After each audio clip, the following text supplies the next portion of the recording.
Good morning. Online class में आप सभी का स्वागत है। कक्षा 8 में अपन बात कर रहे थे प्रतिशत के बारे में, प्रश्नावली 8.1 के अंदर। तो उस प्रश्नावली 8.1 में सवाल जो है वो कुछ सवाल रह गए थे, उस सवालों के बारे में हम चर्चा करेंगे और साथ ही में आज अपन एक टॉपिक का अध्ययन करेंगे जिसका नाम है प्रतिशत वृद्धि और प्रतिशत कमी। उसके बारे में भी अपन चर्चा करेंगे। उससे पहले प्रश्नावली 8.1 का जो प्रश्न नंबर जो छठा है वो रह गया था, छठे के बारे में अपन चर्चा करेंगे। उससे पहले तो क्वेश्चन नंबर छठा क्या कहता है, एक बार मैं प्रश्न को पढ़ता हूं। यदि किसी शहर में 60% व्यक्ति क्रिकेट पसंद करते हैं, 60% व्यक्ति क्रिकेट पसंद करते हैं, तो क्रिकेट पसंद करने वाले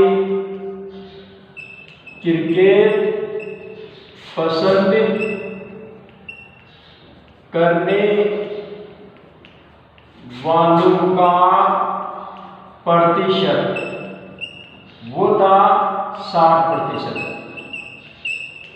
60% लोग क्रिकेट पसंद करते हैं और क्या कहा, 30% फुटबॉल पसंद करते हैं।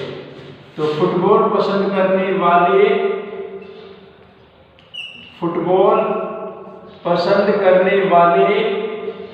व्यक्तियों का प्रतिशत वो है बराबर 30%। अब प्रतिशत का मान 100 के बराबर होता है, प्रतिशत का मान 100 के बराबर। आगे क्या कहते हैं, और शेष अन्य खेल पसंद करते हैं।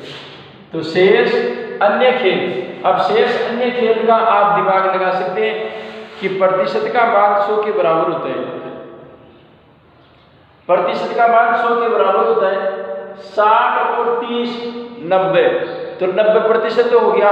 100% में से 90% तो आपका 2 खेल हो गए, बाकी जो 10% बच गया वो अन्य खेल का हो जाएगा।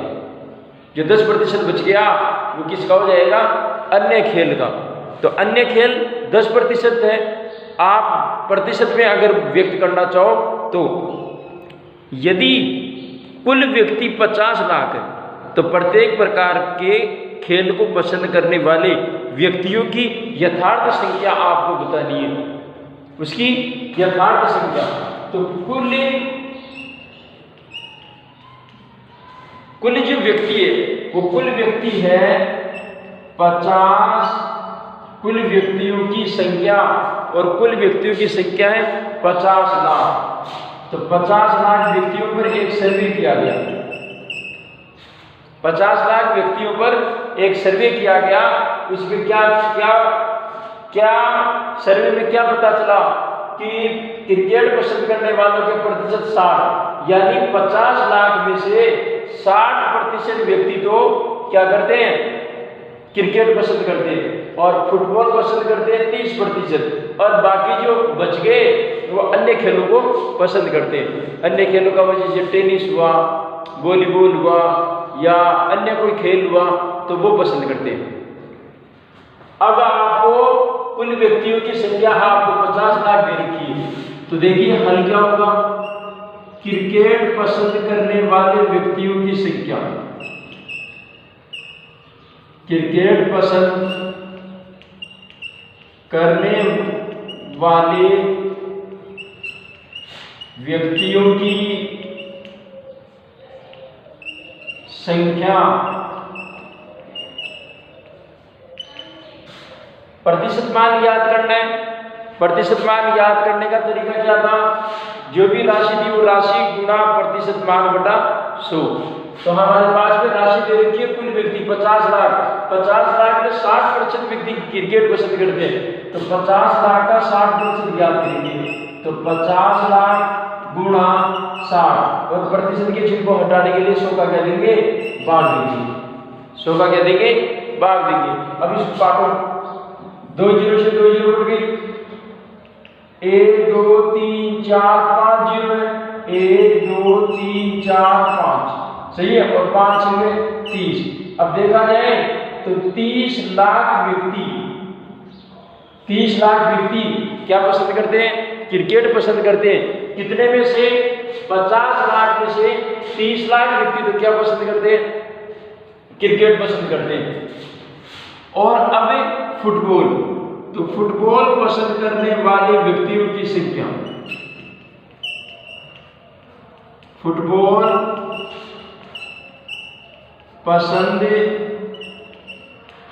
करने वाले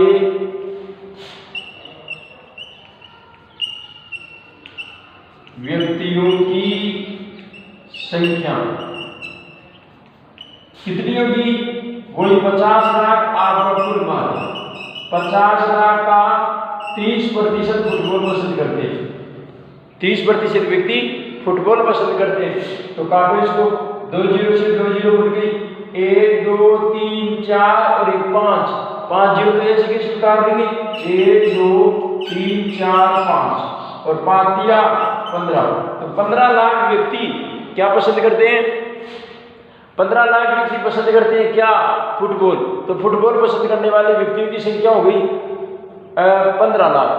शेष अन्य खेलों को पसंद करते हैं, तो एक काम करते हैं, अन्य खेलों को पसंद करने वाले व्यक्तियों की संख्या, अन्य खेलों को पसंद करने वाले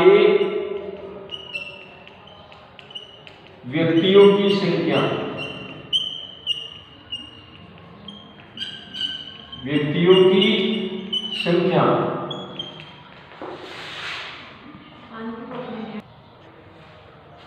तो अन्य खेलों को पसंद करने वाले व्यक्तियों की संख्या।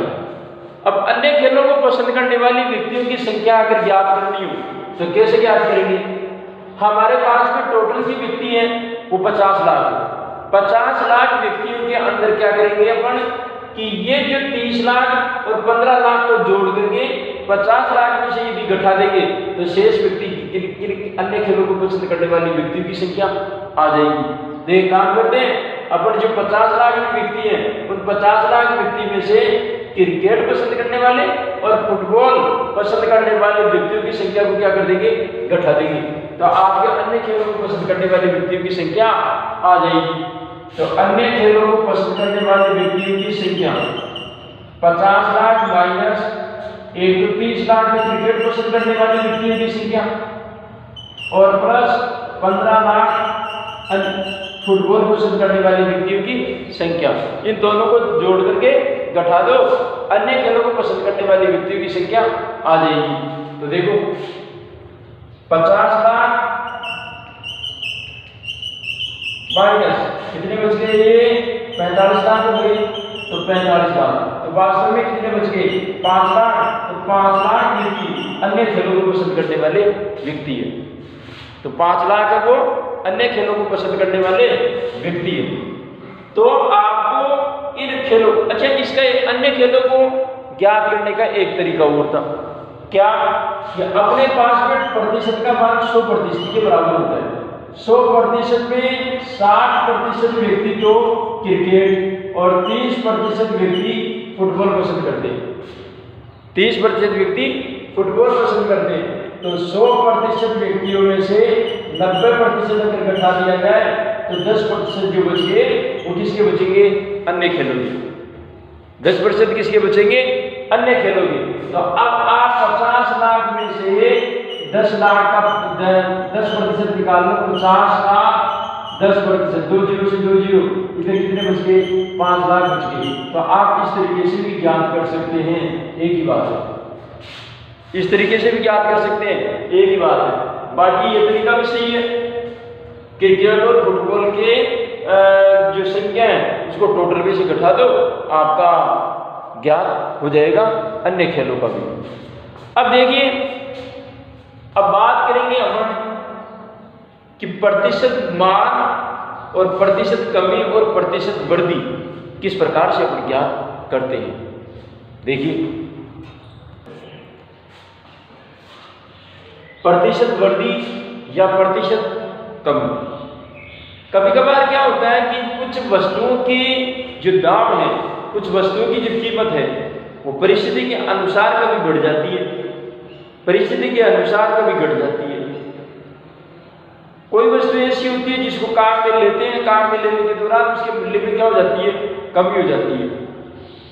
कभी कभार ऐसा भी होता है। तो आपको उस वस्तु का आपको नया मूल्य ज्ञात करना है, तो आपको उसका नया मूल्य किस प्रकार से ज्ञात करना होगा। अब इस बात को सिद्ध करने के लिए अपने क्या करना पड़ेगा कि एक तो होता है इसका प्रारंभिक मान, जो शुरुआती जो मूल्य होता है वो होता है आपका प्रारंभिक मान, और एक होता है अंतिम मान जो वृद्धि या कमी को समायोजित करने के बाद आता है। एक होता है अंतिम मान। तो प्रारंभिक मान और अंतिम मान ये दो चीजें आपकी प्रतिशत वृद्धि या प्रतिशत कमी को व्यक्त करेगा। हमेशा आपको शुरुआती जो मूल्य दिया गया है वो तो कहलाएगा आपका प्रारंभिक मान, और प्रारंभिक मान में प्रतिशत वृद्धि या प्रतिशत कमी का अगर मान जोड़ दिया जाए या घटा दिया जाए तो आपका अंतिम मान आ जाता है। तो आपको प्रतिशत वृद्धि या प्रतिशत कमी अगर ज्ञात करनी हो तो किस प्रकार से ज्ञात करेंगे वो देखिए आप। अगर आपको